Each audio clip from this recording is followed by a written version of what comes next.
Thank you, Brother Forsey. It's been our pleasure to be here. Rachel and I have really thoroughly enjoyed it, to meet some old friends and to make some new ones. And when we go away, we'll be able to put some faces to a place, perhaps, although at my age I forget quick. So when I see you again, maybe at Dayton or who knows where, our paths might cross. You might have to say, well, I'm from Noblesville, the Pilgrim Church, and then I'll try to remember where that is. But I don't think we'll have a real difficulty in that, but we have just enjoyed. We didn't come just to have a great time or a good time, but it sure beats having a bad time. It really does. Now, I don't know about Brother Forsey. I mean, I'm okay with he and I being that far away from being valedictorians. Probably if we'd been the same class, it'd been interesting to see which one of us failed fifth grade the most times, something like that. But I've enjoyed rubbing elbows with him as well. And I don't know that I'm purposely trying to become an entertainer.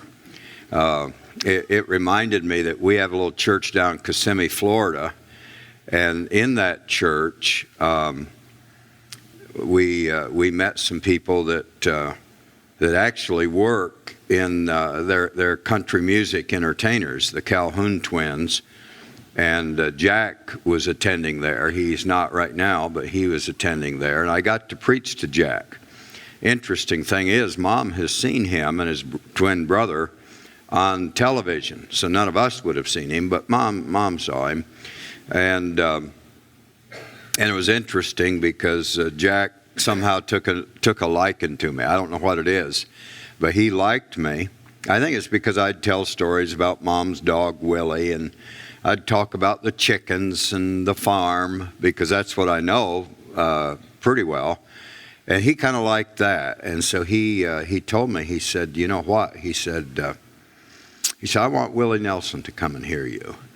And for real, I mean, he plays with Willie Nelson, Merle Haggard, those guys, if those names mean anything. But he said, I want Willie to hear you. And he's still trying to get Willie. I said, I want to preach to Willie Nelson. I'd love to try to preach to him. But he says, well, we want you to come on stage and be our opening act. I said, oh, man, great. So if you want autographs after the service tonight, I'll be glad to do that. I said, no, I won't do that. Now, if you and Willie want me to come on stage and sing with you, because I love a guitar. I can't play one. I've been trying to learn to play, and I know a couple chords and stuff, but there's no music in me. I stood up here tonight when these kids were singing, and I thought, man, Indiana has all the talent. I'll tell you what, you guys are all right. The Lord's blessed you. You got people here that can sing. I wouldn't be surprised there's one or two that couldn't yodel. I don't know, but we're not just trying to get into that. I'm not much interested in singing on the Grand Ole Opry or anything like that, but I am real interested in what they sang about, choosing Jesus, Amen. Going with Jesus. Hallelujah. And thank the Lord. You've got a great group of young people here and families, and of course I don't know you, so I don't know how obnoxious you can be when you're not putting on, But I've really enjoyed being here, and so good for the privilege to have my wife here, and we've just thoroughly enjoyed it. I would say that if ever, in what you're doing, just perhaps somewhere down the way, if you're doing something and we come to your mind, I mean, if that would just ever happen, it would probably be an indication that it's pretty serious. So just say a word of prayer for us, okay? If we ever come to mind, I mean, you've got other things and other people to pray about, but if it does, just real quick even, but just mention, because I've said, even if a little child says, bless Brother Plank today, you can't imagine how valuable that is and how much I need that. So thank you for your kindnesses to us and your friendship, and we trust that the Lord will continue to bless you in great ways. There's a thought that I wanted to share with you tonight that that's different. I've preached this before, but not for quite a long time as far as I recollect. I thought of Brother Force, he said he can't remember where he met me. Maybe it's St. Louis. Well, I was there about last week. So, you know, he's the same boat I am. I mean, it was nice meeting you, by the way. Yeah. You could tell our friendship goes back a long ways. But anyhow, I'd like us to look over into just a simple little nugget of truth that's rather sobering, rather serious, actually, where Jesus is talking to some people that are actually arguing with him, rejecting him. He had said in John chapter 8, he said, "Ye shall know the truth," verse 32, "and the truth shall make you free." And he went on down to say in verse 36, "If the Son therefore shall make you free, you shall be free indeed." That still works. That's still true. Thank God for truth. It sometimes invades our comfort zone, but thank God for truth. Right. Because if we'll accept the truth and react to it properly, it'll lead us in ways that'll keep us free in the Lord. And we want to be free all the way. Let's be free and make it to heaven. But these men, the Pharisees and scribes, were arguing with him. In verse 44, Jesus tells, "Ye are of your father the devil. The lusts of your father ye will do. He was a murderer from the beginning and abode not in the truth, because there's no truth in him. When he speaketh a lie, he speaketh of his own." Jesus said, "For he is a liar and the father of it." And I want to just a few minutes tonight just simply remind us as a congregation in the closing out of this little meeting that the devil's a liar. I know there's nothing profound at all about that, but I don't want you to ever forget that. No matter how he comes, no matter what he says, no matter what he does, the devil is a liar. Father in heaven, for a little bit tonight, would you please continue in our midst? We thank you for your presence. We thank you for the songs that have been sung, for the testimonies, for the people, for everyone that's here. Any visitors that have come in tonight, we thank you for that, Lord. But, oh God, most of all, we thank you for your presence. We thank you for what you've done in the meeting. But we need your help tonight. This is not a throwaway service. On purpose, you come one more time. Would you please minister to us as we need be? Yes. Would you help us, give us the anointing that's necessary in sharing any measure of truth, and likewise to receive it. And oh God, if you'll do that, we can't ask for any more. But Lord, we'll be grateful for time and for eternity's sake. We ask it in Jesus' name. Amen and amen. Jesus said, "The devil's a liar." I would remind you that he lies about life. Touched on a little bit, perhaps this morning, I know in some of the services, but the devil lies to us about life. I'm not one that majors on getting depressed about the fact that this could be the day. This could be the day when I kick the bucket. I really don't measure on that a whole lot. I don't like to walk around taking my pulse. My pulse is hard to take. When nurses have to get blood from me, they can't find veins. They can't. They'll poke in this. I'll say, "You're going to have to go to the other one."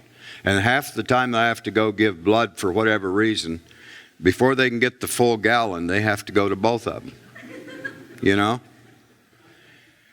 But I am alive. And the thing that encourages me, I have more life than some of you. I mean, just on casual observation.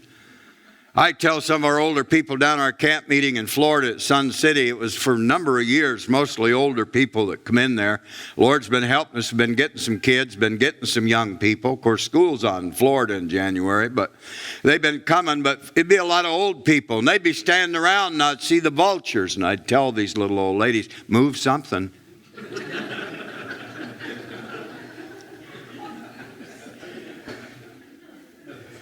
But you know, really, no matter how you feel, whether you got a cold, whether you got arthritis, whether you got a limp, or whether you got some impediments or not, most of us feel like we're going to live a while. I don't mind that. I like that. I think we ought to. But I think that we do need to recognize the fact that life itself teaches us that we're not going to have it all the time. Somewhere along the way, it's appointed unto men to die. I don't want to measure on that over much tonight, but I'm just saying the devil lies about life. Wherever you're at, whether you're a young person, whether you're an older person, he'll just convince you you've got lots of time. I don't know how much time we have. I don't know. I've thought sometimes, one of the horrific things of being a condemned criminal, if they had set your execution date, wouldn't that be horrific? I think it would. I think it'd be awful. I can't even stand it when I got to go in to get a shot or go see the dentist or something like that, some torture thing. I never look forward to it. But the fact that we don't know is a blessing. I don't think we have to tiptoe carefully as though we're walking on uncharted glass. I think we ought to enjoy life. In fact, I think we ought to be right with the Lord because it helps us to be ready, live or die. Amen. But on the other hand, the devil lies about life. He'll tell you got a lot of time. I remember in our first pastorate, Nelson Traver. You always have to be careful anymore. We have the live streaming, and I'm not afraid of live streaming. I'm just not made for it real well. Because sometimes we preachers have illustrations, and anymore, they can go right straight where it happened. But anyway, Nelson Traver liked me in the middle of the city there. He didn't come to the mission. He didn't come to our church. But he took a liking to me because I was a farm boy. He could see hayseed sticking out my ears, and he liked that. And so he told me, he said, someday I'm going to come to church.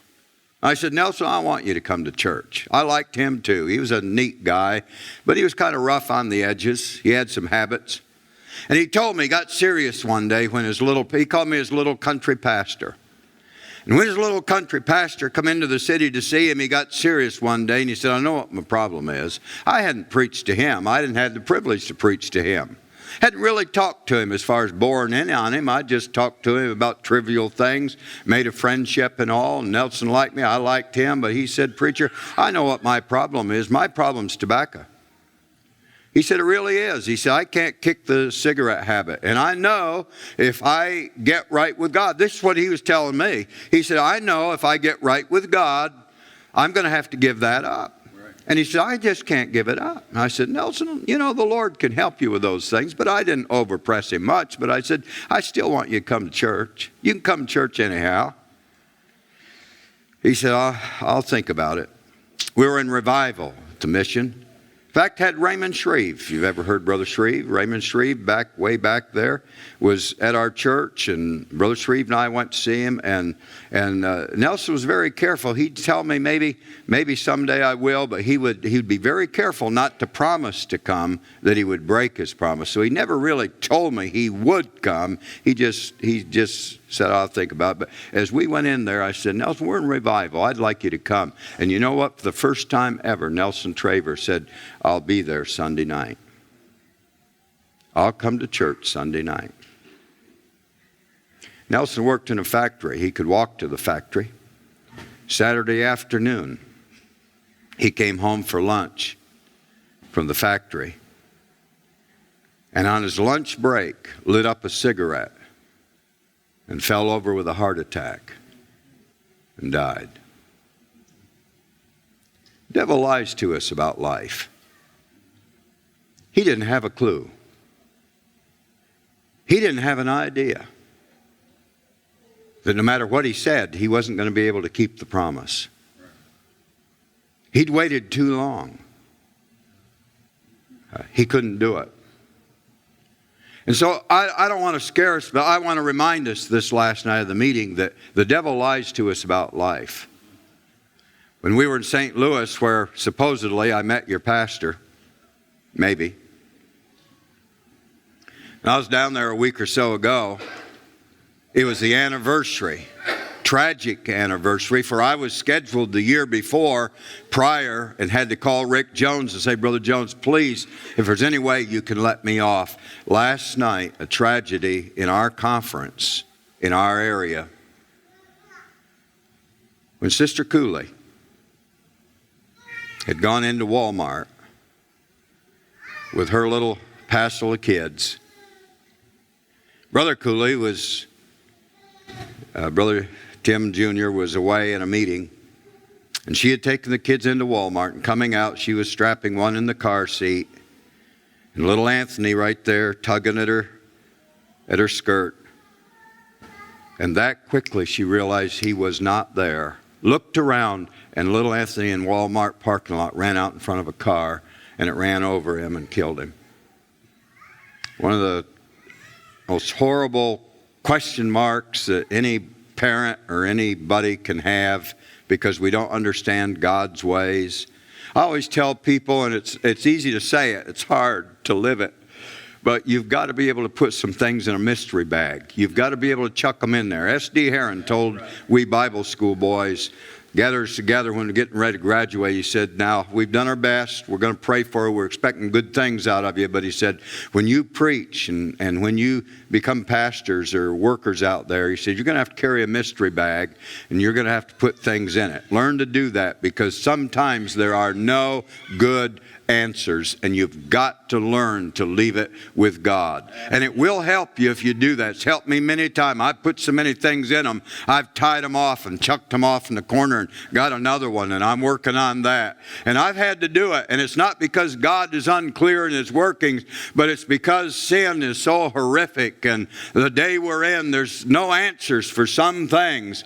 But God is not in a quandary. God is not in a confusion. And if we can keep our eyes on Jesus, even a horrific thing like I just talked about, God will encircle with the everlasting arms, and he'll give courage, and he'll give strength, and he'll give help. And he's done all of that. But I just want to remind you, the devil's a liar about life. I hope you live to be long. We had Gladys Swetland was up in our area in northern PA. She was an old maiden lady school teacher.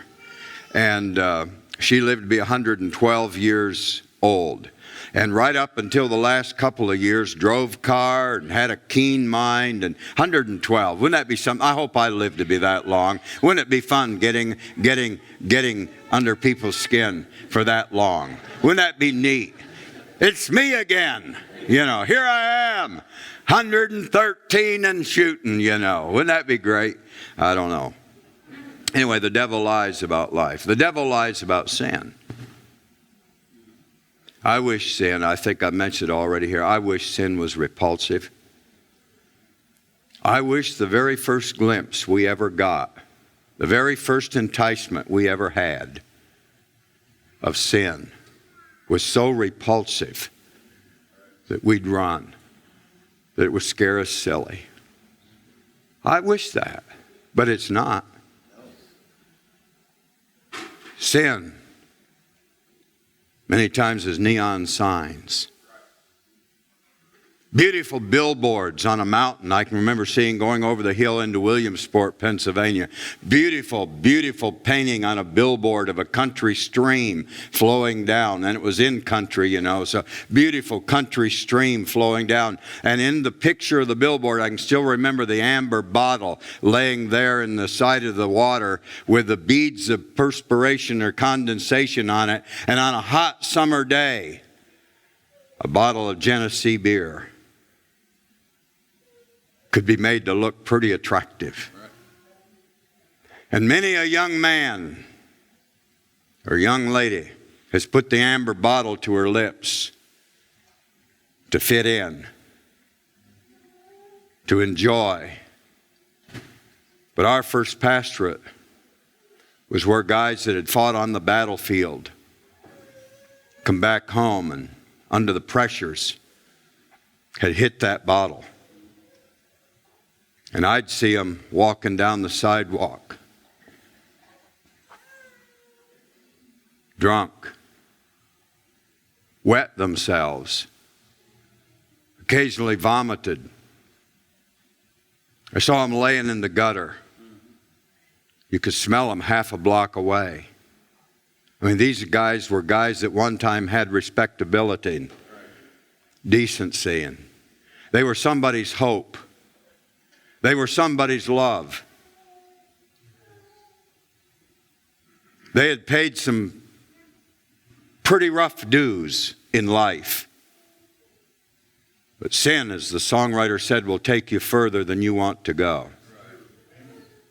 Cost you way more than you ever intend to pay. The devil lies about sin. Amen. He lies to us and says, of all things, you're the one guy that can get away with it. I'd remind us tonight, nobody gets away with it.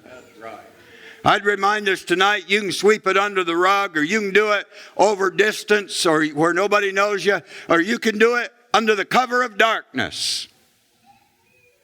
While you may never get literally caught, there's a God in heaven that can rehearse to you every single detail. That's right. He knows all about it. This is an open and read book to him. Devil is a liar. Won't hurt you, but look what it did to Eve, and as a result to Adam, and as a result to all of us. Right. But tonight we're living in a sin-cursed world, and it's not pretty. Sin, when it opens up the book and says, go ahead, read this, or opens up the package and says, go ahead, taste this. Go ahead and do this. Never shows the end result. That's right. Never shows what the liquor will do. Never tells you what the drugs will do. Never even hint to you that if you take the heroin or take the drugs, and sometimes the first time it does something to your mind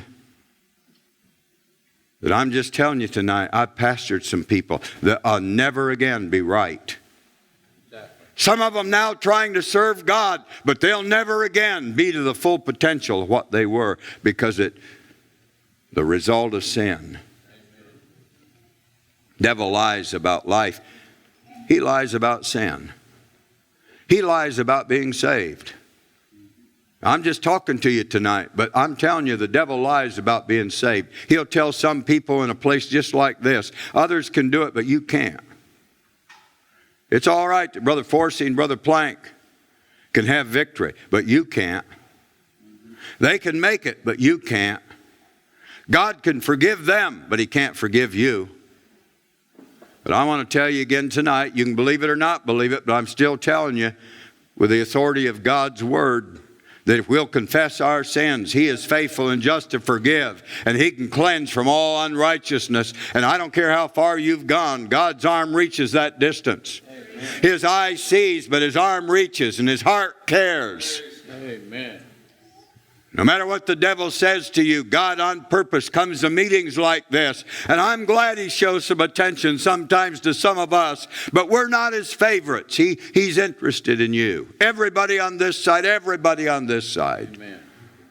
The devil lies about being saved. He lies about being sanctified.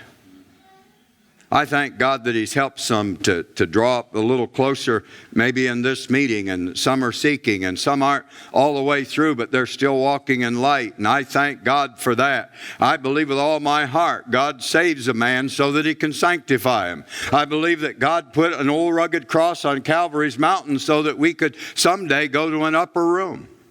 I believe that he wants us to be sanctified. I think he wants to deal with what made us to be a sinner. Amen. He wants to do that. He wants to do it. He wants to do it so bad. The devil wants to keep us from doing it so bad. I remember a Sunday school, preliminaries of a Sunday school.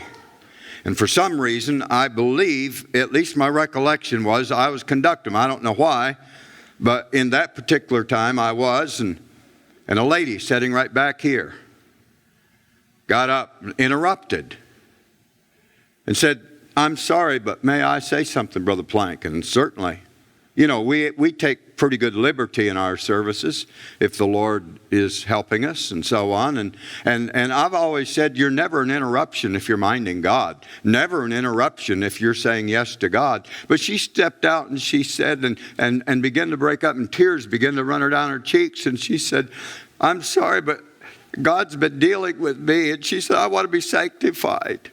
She said, "I want to be sanctified. Could I come and pray?" Well, of course, you know what we told her. Of course you can come and pray. And that changed the order of the service. But she came to pray. She was coming to our church as a mother that loved God, with a husband that was unsaved, and a couple of girls and a son that were all unsaved. But she was concerned about her children.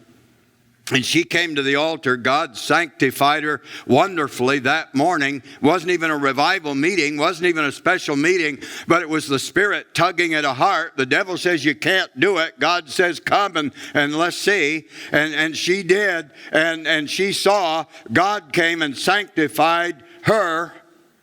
She went, you'd have to know her, and I have to go into a little more detail of the lady. She wasn't an outgoing lady at all, and so unusual, but she was concerned about her girls. Her girls were teenage girls. They were worldly girls. They were not, either one of them, seeking the Lord. They weren't bad girls, but they just weren't serving God.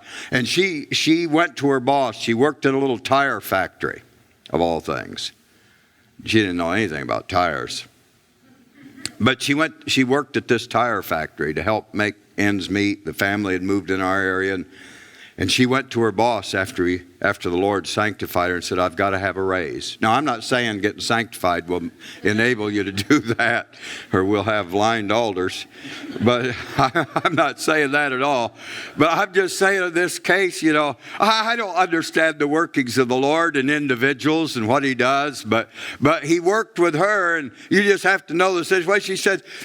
She said, "I've got to have a raise." She said, "Because the Lord has told me to put my girls in Bible school, and I can't afford it unless I get a raise." I mean, this is a worldly guy, doesn't go to church or anything, doesn't understand anything about that. But she's as sincere as can be. God had sanctified her. She says, "I've got to have a raise." And I was sitting on the board of Penview Bible Institute when we considered Krista and Carrie to be admitted to the school, and it was against our policy to let them come without having a profession of faith, without even wanting to come. Their mom wanted to come, and I can remember making special exception. Of course, I was their pastor, so I was trying to use some leverage, political clout.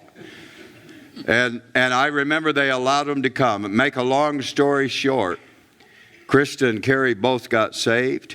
Both got sanctified, and while I'm preaching here tonight, one of them's married to an evangelist, and the other one's married to one of the class leaders, or the class leader in one of our churches back home. Both of them good Christian girls with families of their own. But I lay it to the fact that they had a mother that wanted to dig in and go all the way with God. And the devil would tell us sometimes, "It's not for you. You can't do it. You're not going to get sanctified." But he's a liar. He lies about life. He lies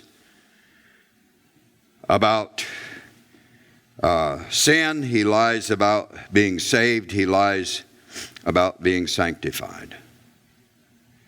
Not going to take a long time tonight, but the devil lies to make you miserable.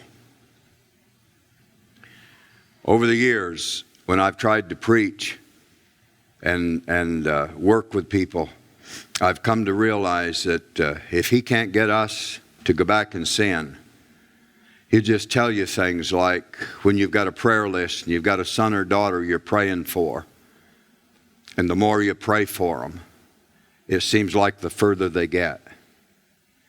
And he'll say things like, "You might as well forget it. They're going to be lost. They're not going to make it. There's no hope for them." And as simple as it is, I try to encourage people you keep praying, you keep trusting. And I tell a story, I haven't told it for a while, but I felt somehow to share with you a personal situation that for years haunted me, troubled me in my ministry. Very personal thing in the fact that I was the oldest of 3 boys. My brother Jim was just about a year younger than me. And of course, the 2 of us were very, very close. Growing up on the farm, we did everything together. And now I'm in Bible school. I'm at Hobe Sound. My brother Jim stayed on the farm. My grandpa's 100-acre farm joined our 100 acres, and Grandpa wanted us to be farmers. I'm not boasting at all. I'm just saying Grandpa had told me, if you'll be a dairy farmer, I'll give you the farm and give you the herd. He'd have set me up. But I knew by then I was probably not going to be able to milk cows. I was going to have to agitate people. And I went away to Bible school, and so Jim was next, but Jim wanted to be. He was an FFA, Future Farmers of America. In fact, when I went to Hobe Sound, I wore his jacket. You know, those blue corduroy things with those gold emblems on them. And across the back it said Pennsylvania. And when I got to Hobe Sound and they let me off on US 1 and I walked over and down Gomez, back then to where the water tank was, I walked on campus. School had already started, didn't know a soul down there. But I walked on campus with an FFA jacket in sweltering heat. And I wouldn't take it off because it said Pennsylvania. It was Jim's jacket. What I wanted to get to, Vietnam was on. War was on. And back then, of course, they drafted. And it's while I was a student at Hobe Sound, Mom one day when I called, or one night when I called, said, "We've got some bad news." I said, "What's that?" Said, "Jim's been drafted. He's going to be going in a month or so, or a short while, a little while." Boy, my family was always patriotic. My family is always patriotic. I'm not in your face if you're a non-resistor, resist whatever they are, non-combatant. But boy, my family liked to fight. No, not really, but Grandpa, I'd heard the story since I grew up. My grandpa, Dad's dad, he had been drafted in World War I. And turned 21 on the battlefields of France in World War I. My dad got drafted in World War II on D-Day.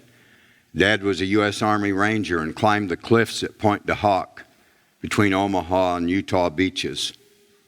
And it was always a great story to read about the 230-some Rangers that scaled those cliffs, and to read the books. You can get the books and read them. On D-Day, the first unit to obtain their objective on D-Day was the 2nd Ranger Battalion under Colonel Rudder. Within 15 to 30 minutes, they had scaled those cliffs by coming in on boats and shooting harpoons that the British had developed, shooting them up over grappling hooks and scaling the cliffs. And within those 15 to 30 minutes, they had pushed the Germans back and had taken the top. And Dad turned 21 in the Battle of the Bulge that followed in World War II. So I'd heard those stories. And when Jim got drafted, there was no question. We're close to Canada, but it never even entered his mind to slip over the border like some of them were doing back then, because it was a controversial war. Meantime, graduated. I did. Got married. We did. And took our first pastor. Our honeymoon was from Markle, Indiana, where we got married, headed back to the City Rescue Mission in Binghamton, New York, to begin pastoring. We had a week to get there, so we had a week's little honeymoon, and it was neat, wasn't it, hon? Honey. It was. It was. She got a little homesick, so we stopped at zoos and stuff, and that helped.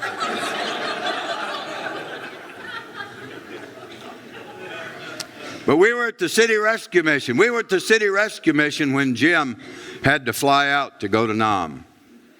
And I can still remember driving to the Corning Elmira Airport, Chemung County, I guess, airport.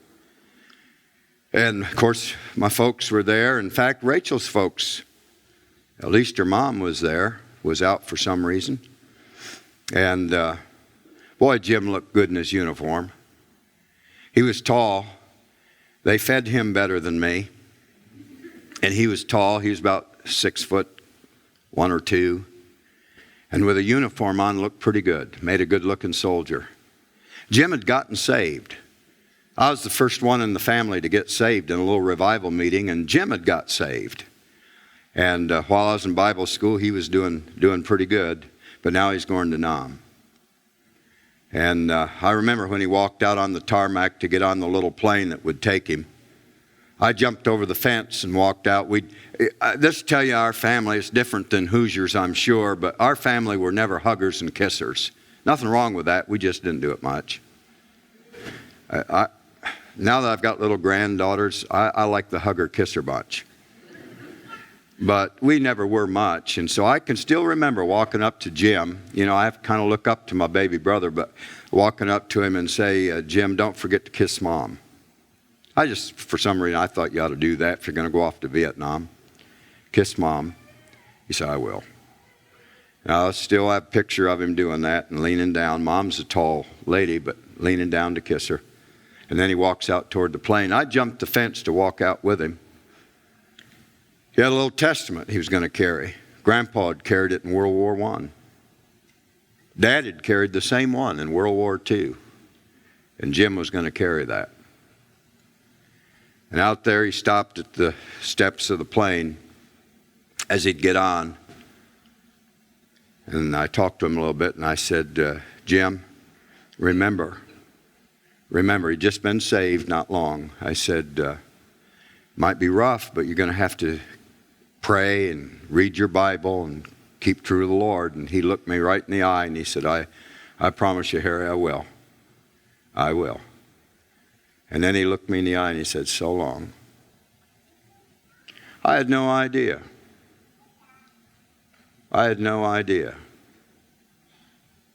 That 6 months later, a car would pull up into our driveway. God arranged it that Rachel and I were there. From the City Rescue Mission to the home farm was about 2.5 hour drive. And the rules of the mission, we had to be there every day except Monday and Tuesday. Monday and Tuesday was our day off, and we could go to California if we wanted to, as long as we come back by noon on Wednesday. And of course, being a country boy and smack dab in the middle of the city, almost every time we could afford it, we'd go home. And we had done that. And it's Wednesday morning, and we've got to go back to the mission, but my car wouldn't start. Now, you got to understand, the cars I had, that's no surprise. Although I had not been having any trouble with it starting. But that morning it wouldn't start. We couldn't get it started. Had it started, I wouldn't have been there. But while Dad and I were trying to fix the car to get it to start, the phone rang. Dad and Mom been raised there in a small area, so everybody knows everybody. It was Bud Foster or somebody from the post office calling out and asked Mom, said, is Harold there? She said, he is. Well, tell him to stay there. There's somebody coming to see him. We had no idea who it was, but we thought it was somebody from the post office because Dad was trying to get into the post office as a carrier. Later, he would retire from the post office. But it wasn't from the post office. A car pulled in with an insignia on it. Now, it didn't hit me, but Dad knew right away. I said, I wonder who that is. We were standing there out in the yard. He said, something's wrong with Jim. I said, I don't think so, Dad. He said, something's wrong. And 2 uniformed men, soldiers, got out of that car and walked up and identified themselves. Said, are you the father of James Plank, 199th Light Infantry Brigade, and some other stuff? And Dad said, yeah. We are sorry to inform you that your son was wounded in battle and has died as a result of those wounds.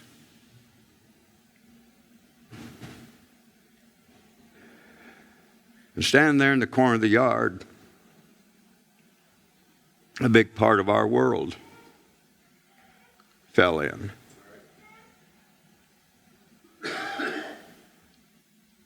Things changed. Things began to come. My uncle worked in the post office, and so he intercepted everything that come. The birthday cake that my mom had sent all the way to Vietnam, I imagine that would have been good. Because my brother was killed 1 day before his 1 week before his 21st birthday.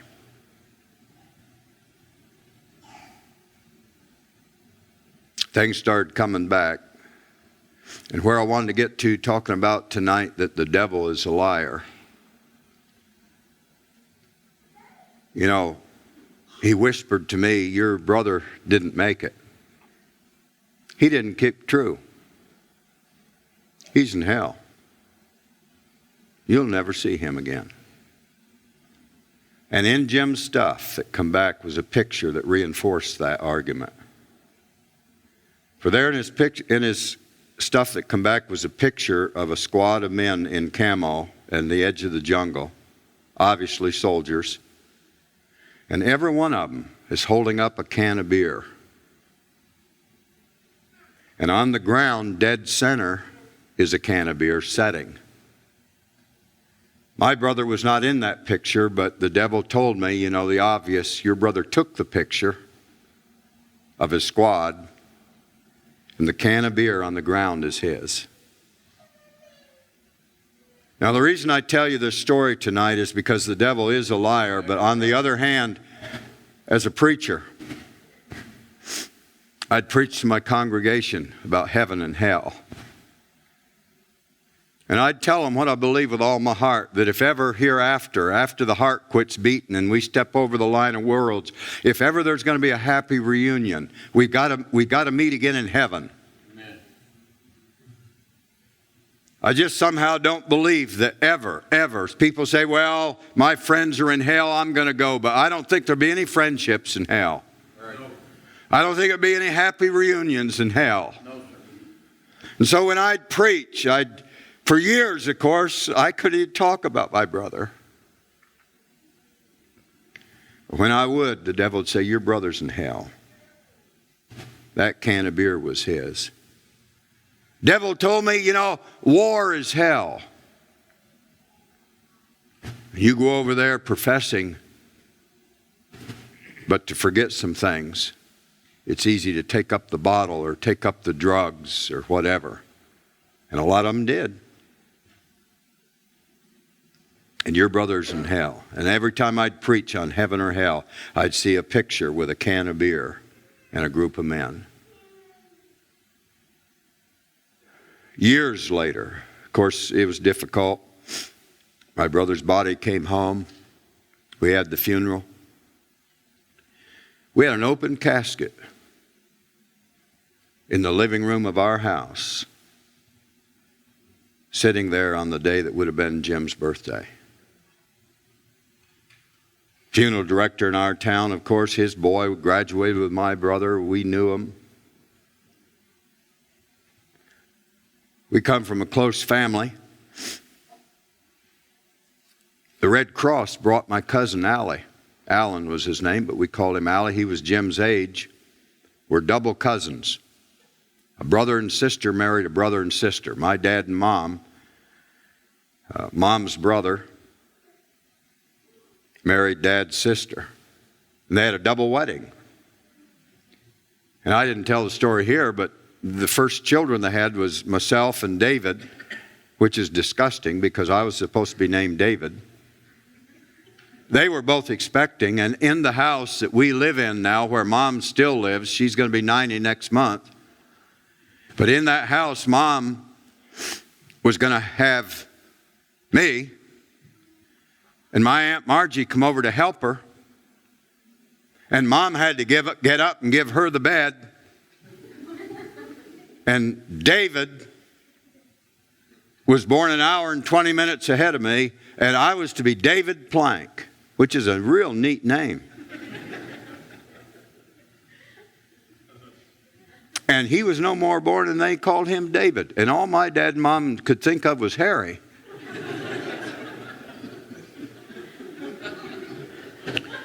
And I tell people, life isn't fair. It started out bad for me. Before I was ever born, I had my bed stolen and my name stolen. And it's gone downhill ever since. But because of the brother-sister thing, we 4 cousins, David was my age, Allie was Jim's age, all of us were within just about a year, and we grew up together, the 4 of us, and we were just like brothers. And in fact, they say double cousins like that, our blood relationship the same as brothers. And so the Red Cross brought Allie home from Parris Island Marine Corps boot camp for Jim's funeral. One of the saddest pictures I have in my mind of those days is Allie getting there late, but coming into the funeral home, walking up to the casket, and just big tears. As he bowed his head, fell off his cheeks onto the chest of my brother in his uniform in the casket. Those are sad days, sad times.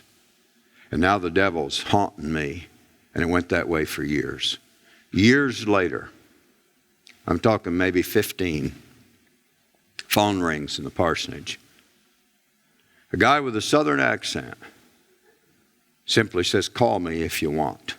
This is Rodney Lewis. I didn't know who Rodney Lewis was. I didn't know a Rodney Lewis. I didn't recognize the name at all, but I called him. He said, "I'm Rodney Lewis. I was in Vietnam." He said, "You had a brother named James." I said, "That's right." I'm skeptical of him because this is 10, 15 years after it happens. You'd be surprised the people that called my dad and mom as shysters, saying that your son had a bill,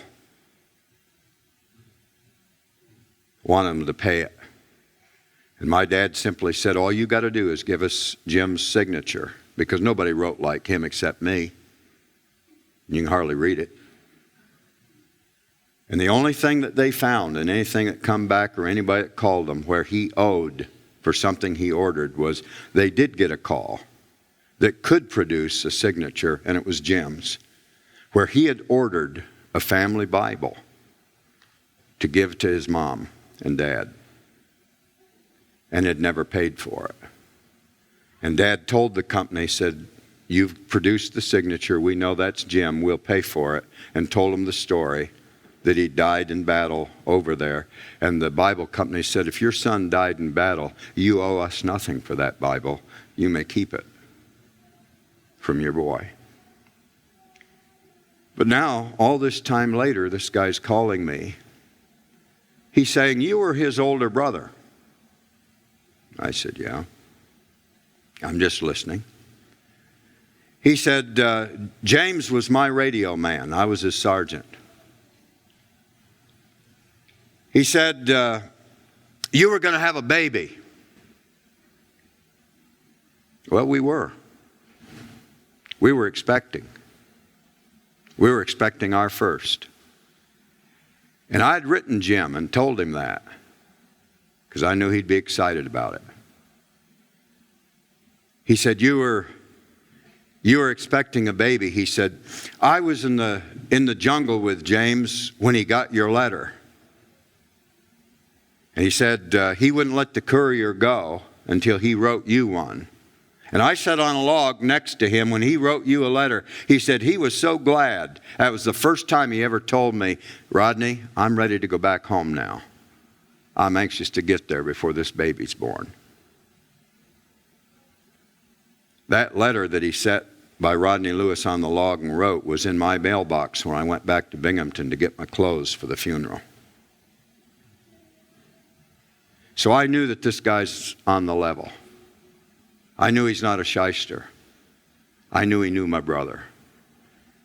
And this is what he said, and this is what I'm telling you tonight, and why I'm telling this story to some length, that the devil is a liar. Amen. Because I'm listening. And he's saying to me, you know, when I come back from Nam, as best as I can paraphrase and remember how it went in that conversation, he said, when I come back from Nam, he said, we were ridiculed. We were losers. He said, I couldn't stand it. He said, I'd lost so many friends and so many men.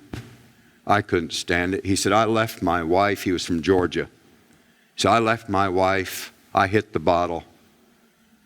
He said, I went to Skid Row. But he said, I'm trying to get my life back together. And he said, I thought of James. And of course, by then, with technology, you could find people. And he had found my number. He had remembered enough that he found my number. He said, and I'm calling you to tell you that we'd come in from the jungle. And I'd say, James, we're going to go into town. Because in town, there's liquor, there's drugs, and there's women. And Rodney Lewis is telling me over phone, he says, James would say, Rodney, I'm not going to go, and I don't want you to go. You shouldn't go. And he'd say, you know, Rodney, I'm praying for you. He said, I'd come back from town, and more than once I'd find your brother. I'd find James on his knees praying or reading a little Bible. He said, I'm calling you to tell you that your brother James was the godliest man that I ever knew. Now here's what he said. God was good to me because every time I'd see the picture, I'd tell the devil, I don't know anything about that picture, but I'm trusting that God kept my brother true and that someday I'll see him again. Amen. But this is what he said. He said, your brother, I'm calling to tell you, this is years later, that your brother never did drugs. He never went into town after the women. And he never touched a can of beer. It's his exact words. The reason I relate this is because for years the devil held up a picture, a photograph with a can of beer on the ground in front of a bunch of soldier boys and said, your brother couldn't take it, backslid, and is in hell. And now, 15 years later, I've got a total stranger on the phone calling me from Carolina or Tennessee's where he was then, telling me your brother never touched a can of beer. And of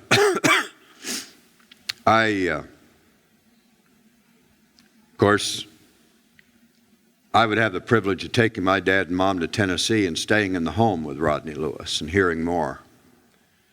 But what I've related to you tonight is a personal story that on purpose I've told because I want you to remember that the devil is a liar. God knows, and I had gotten to a place where it was that mystery bag stuff. That, Lord, I don't understand this stuff that came back, but I'm trusting that you kept Jim true. Because my letters that I got for him, he'd say, Harry, thank God, to this point, I haven't had to kill anybody in some of them. At this point, he said, I've been reading my Bible, and God's helping me, and I'm keeping true. And the devil would say, yeah, but what about the picture with a can of beer? A number of years after the story of the call of Rodney Lewis, I was in Dallas, Texas. Actually, this side of Dallas, Texas, at the Audie Murphy Museum, it had been prearranged by 3 guys that were in the battle that my brother was killed in, that knew him. They wanted to meet me. Every one of them told me that Jim was a godly man, loved God. And as we were leaving, one said, by the way, I'd like to ask you something. Please forgive me. Maybe I shouldn't ask. But when we got his stuff together to send back, he said, I lost some pictures and some film and a camera. I hadn't been with the unit very long. And so after Rodney's call, this guy now in Texas is telling me to reassure me that in all probability the picture that haunted me for years that the devil held up to me wasn't even my brother's picture. It was returned by accident of a guy that had joined his unit right toward the end. I only share that to tell you that that's intentionally personal to me, but I'm going to tell you the devil does that to everybody. He's a liar. He'll torment you over things. If he can't get you, if he can't keep you from getting saved, if he can't keep you from getting sanctified, he'll trouble you. That's the truth. He'll torment you. He delights in abusing you. He did it before ever you ever found Christ. And he'll do it if he can after you find Jesus. I'd just like to remind us in closing here tonight. I'd like to encourage you. Keep your eyes on Jesus. Remember, he calls us. He's patient with you. He's not shoving you. He's not boxing you in. He's patient with you. He's kind to you. What you don't understand, let it there. Just take care of what you do understand. Amen. Just walk in the light and mind God with the things you do understand and give him a chance, because he'll take the time to lead you. The devil's a liar. But Jesus said you'll know the truth, and the truth will make you free. And him who the Son sets free is free indeed. I want you to know that being a Christian doesn't exempt us from hard places. I've never hardly known a harder day than that day in the lawn standing there with my dad, when I had to grab Dad to keep him from reacting just uncontrollably and hitting the officer that gave him the news. What a shock. If ever there was a harder day, it was the day I stood in the hospital and held the hand of my dad, who was my hero growing up. And I couldn't do a thing except to watch Dad slip over the line of worlds. Now, being a Christian, we still go through some tough stuff. For those we love and personally. When the doctor says, you're the one with cancer. He's told me that. He was right. But I want to tell you something. We have a God. No, He doesn't sidestep around the truth. The truth sometimes hurts. Life has some rough edges. Some big bumps in the road. But I want to tell you something. One of these days, if this book's true, and I believe it is, if the saints that I've always worshiped with are telling the truth, and I believe they have been, we're living for a better place. I like life here. I enjoy it. I've enjoyed this week in Indiana. I've enjoyed it. I'm not going to lie to you. I'm going to enjoy the trip back toward Pennsylvania. Because understand, that's home to me. But I'll tell you, it's real when the devil says, you can't make it. You can't be a part of that church. You're just not going to make it. You don't have what it takes. He's a liar. Every day. I want you to remember that. He's a liar. The devil is a liar. There's no darkness in Jesus. He's the light that lighteth every man. Amen. And if we'll walk in the light, we're going to make it all the way through. Let's do it. Let's do it. I still like to remind you what Earl said. It just blesses me. It's not profound, but it's so good. I can't, but he can, and I'm going to let him. Amen. Let's make it.